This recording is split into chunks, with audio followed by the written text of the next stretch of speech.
Your micro brain on climate. Right, hello, and welcome to Your Brain on Climate. You join me as I'm just about to feed Maggie the cat. Good girl, okay. So, would you like your dinner now? Yeah, you would, okay. So, I can give you one pouch now, or if you wait an hour, I can give you 2 pouches. What would you rather have? You sure you want one now? You sure? You get 2 pouches if you wait a bit longer. Okay.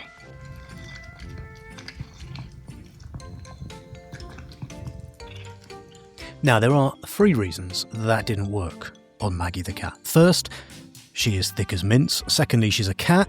She don't speak English, so even if she were not as thick as mince, you can't really blame her for failing to understand the terms of the deal. And third, I've never seen Maggie the cat delay pleasure ever in her entire life. Like all cats, I think she is very much a carpe diem kind of dude. But what about you? You are not, I think, a cat. So if I said to you, right, I can give you 1 sweetie right now, or if you hold on an hour, you can have 2 sweeties, what would you do? Now, you may or you may not go for that. Some people are genetically more impulsive than others. You might just be really hungry right now and need the sweetie now or you'll fall over. Or you might not trust me to actually come up with the goods in an hour. So what about if we make it money? Would you rather have, what do we say, let's 50 quid. Would you rather have 50 quid today or 100 quid a year from now? A year from now. Okay, so it's twice as much money if you hold on, but a year away is, well, it's kind of a long time, particularly given the state of the world. Like a year away is just a little bit fuzzier to get your head around than an hour away. Touch wood and all that, but you or I could be dead. You could do all sorts of stuff with that 50 quid today that you might just want to get on with, like buy loads of lottery tickets, one of which wins you the jackpot. So that trade-off that you're going through in your head there, that is called discounting. You are discounting the value of a future thing in your head, depending on how important it is to you to get that thing today rather than wait for it. The more you discount the future, the less value you're putting on stuff you get in the future, and the more you prioritise getting that sweetie today. You might have heard of discounting. It crops up a lot in economics as a discount rate, which is like a figure that you use to work out the benefit of waiting to get money in the future versus having it today. This owl will tell you more about that. This ain't a show about economics. But discounting is kind of more core to us than just financial stuff.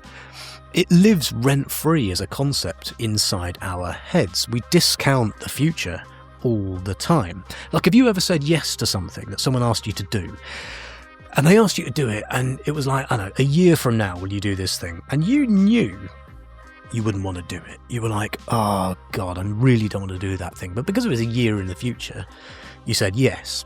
Then when that thing comes round, future you was really, really pissed off at past you. Well, what you were doing there when you were agreeing to that thing you didn't want to do, but only because it was ages away, was discounting the future. So that bias is with us. We tend to underprice the future.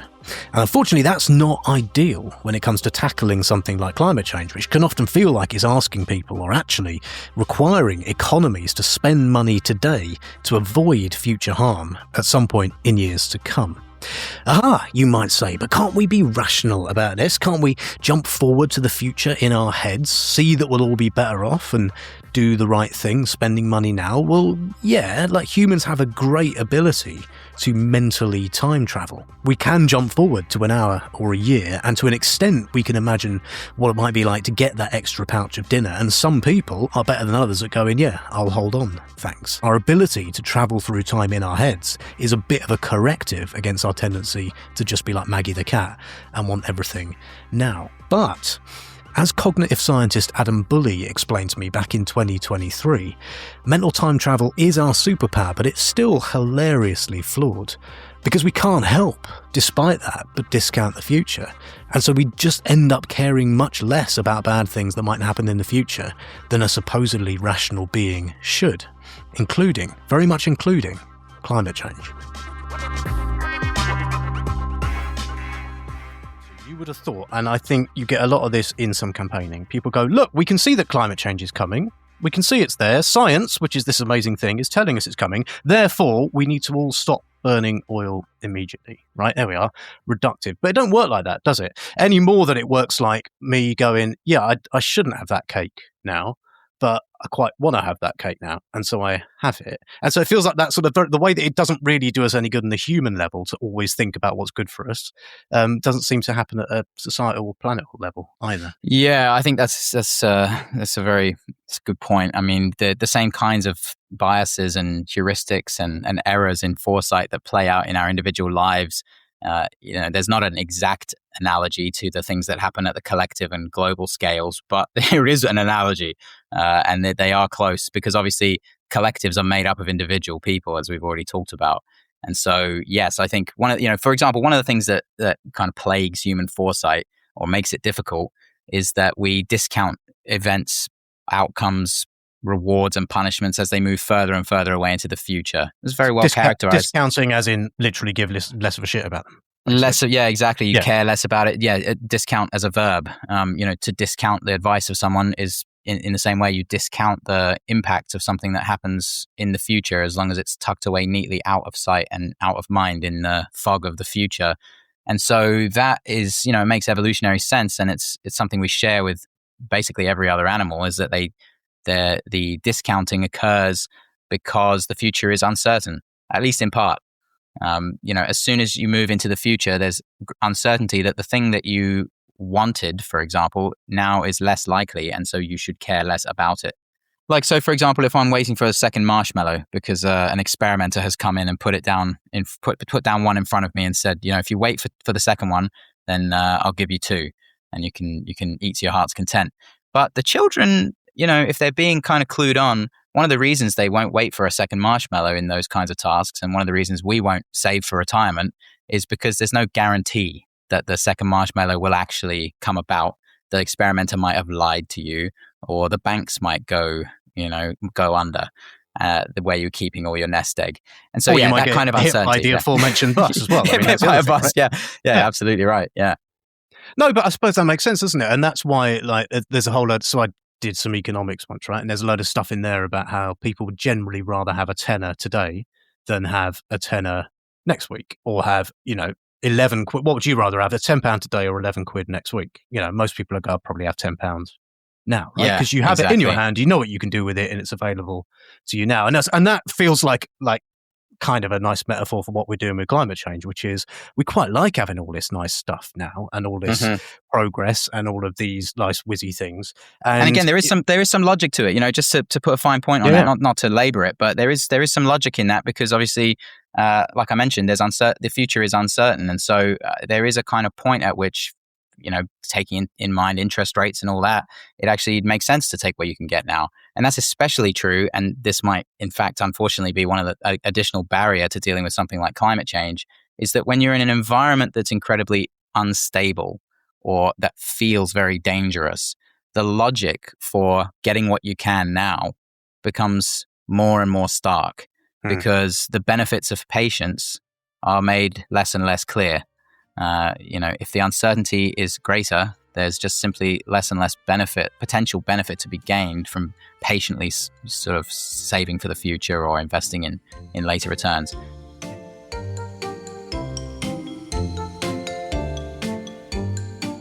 And I suppose, let's think about how we could kind of hack this foresight thing that we've got. Is that a thing that in general makes people make better decisions, as if they can kind of imagine and see and not be scared by the thing that might happen 20 years in the future? They can imagine it happening to them in a much more vivid way than it being a sort of fluffy might happen sort of thing. Yeah, there are a lot of ways to actually really harness that. So there's been, just on the very small scale, there's been experiments. I've done some research on this, where if you get people to just imagine the future more concretely, and you just get them to just literally imagine the future for a few moments before they're making exactly the kinds of decisions you mentioned before, like would they rather have £10 now or £15 in a month, then you can make them more willing to wait for the later amount of money, because you've got them to imagine the future in more vivid detail. So there's a burgeoning literature on that. Lots of different people have started to try and roll that out in different kinds of contexts. Everywhere that it matters, that people would wait for a later reward. So you know, like think about your pensions. So, exactly. Yeah, right.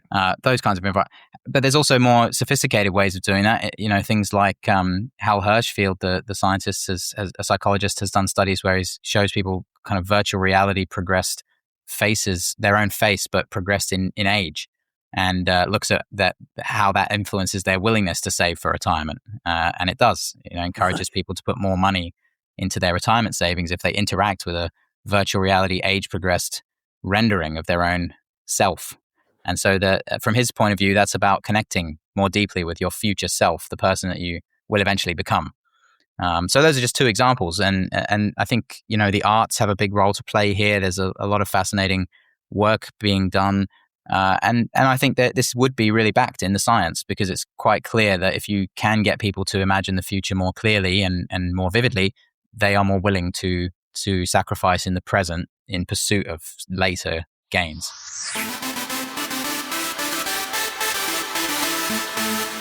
Your micro brain on climate. If you like that chat with Adam, check out the full episode from 2023 with Adam Bully called Foresight. One of my favourite ones. Really, really good. There's a link in the show notes. Adam's gone on to do some amazing stuff. Very well respected chap. Thanks massively to everyone who sponsors me on this show, a small but loyal army that means I can keep on bringing you this stuff. They sponsor me, as I hope you will too, over at patreon.com/yourbrainonclimate. Just a couple of quid a month for this independent podcast who pays its guests, including Adam, keeps this show on the road. Join them. Don't wait till the future. Don't put it off till tomorrow. You might get bored. Do it now. Do it now. Now. Do it now. Now is good. Now.